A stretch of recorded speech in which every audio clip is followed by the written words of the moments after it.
If I see an officer, I automatically assume that there is a high possibility of him being corrupt in a way of racism and violent. Some would describe a monster. I've never had insults like that while wearing the uniform from the greater community, the dirty looks. That was hard to take. There are members of the community who want to make change, who want justice, who want respect, who want to end this racism, sexism, meanness, and meaninglessness. The Martin Luther King Jr. Freedom Center is proud to present All of Us Around the Table Together, a community and police relations program. Over time, police have used force to protect life and property. However, that same force has been used in attempts to limit civil rights and equality. To contain the misery and violence of the ghetto, Oakland's all-white police department earned a reputation for head-knocking brutality that has left a well-remembered legacy of bitterness in the minds and hearts of many who lived in that time and place. I was growing up in the late 30s and early 40s. At that time, the police department was perceived as brutal, and for the most part, there was extreme fear on the part of black people in West Oakland at that time when the police would ever come into the community. When I told my mother that we were having the Park Police over for dinner, her first reaction was, why? Why would you have dinner with the enemy? What's most difficult about the dinners is to convince the people who are hosting the dinners that the police is not our enemy. They think that I'm a type of person that I wouldn't like bring a policeman into my house. They see the uniform, they see my dog. I'm out on patrol, I'm in this car, I'm on my radio. You know, if I'm not willing to conversate with them or put myself out there, they never actually get to see me as a person. The purpose of All of Us Around the Table Together is to really create a sense of community between the police and the community. Each of the dinners is held in a family's home in the same community in which a police officer works.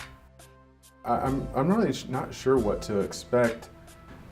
Hopefully it'll make me a better police officer if I'm more understanding of the community I serve in, the people that are out there.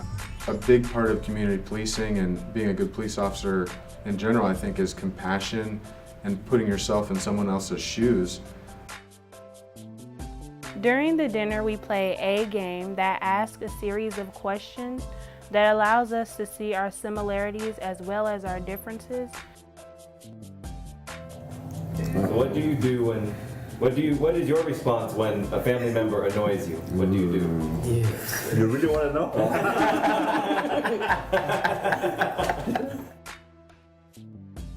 Through the dinners, the families are transformed. They are able to see that they are in charge of the relationship that they have with the police. And if police officers are able to understand why people do what they do, maybe they can have a little bit more compassion. Maybe they can understand where members of the community are coming from. I didn't know what to expect. You know, I thought that it was the officers in the uniform, and I thought, you know, that's how it was going to be. But the atmosphere was totally chill. It was different. It was just so at home. Nice to see officers out of the uniform and like just themselves, just actual real people apart from just officers. People who sit and eat at our table become family. I found a sense of humanity inside of the uniform. The reason that the dinners are important is because you can sit face to face with someone that you feel you have differences from, and then you can learn more about that person and find out that you have more similarities with them than you think. The young people are able to see that they have the power to be in charge, and they no longer see themselves as just being another young person in the street, but as being a young person who can look around and to say, this is wrong, it needs to change. I would encourage more families to sit down and have dinner with police officers. Because when you sit down and have dinner with somebody, you know, it takes all that focus of all that negativity that's out there out of it. And then you get to see who each individual is.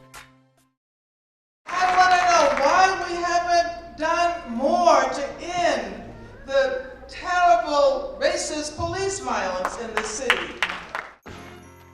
What we're demanding in the dinners is that police officers change their tactic, and by coming face to face and making these demands, we are promoting change in the community. For me to sit in a living room in a family setting and share our common humanity taught me more about diversity than any classroom could. Dr. King teaches that it's not enough to see the problem and identify the problem. We must step forward and help solve the problem. I feel like us being a part of the dinner is going to help our community become, you know, better. The youth has a very negative opinion about the police officers, just because many of the police officers in general haven't been able to connect with the youth. I think if they hear it from the kids, that the kids want to meet us, I think maybe that would convince people that, hey, you know, that this is a good idea. It's great to have a program that is uplifting and nonviolent to show that we have a voice and we can use it, and that war can be won with words over weapons. These dinners are a model for the rest of the country to pick up and use, because we want to be an example of how to develop community and police relations so that it just becomes one thing, community relations. Understanding each other is a product of listening, communicating, and caring for one another.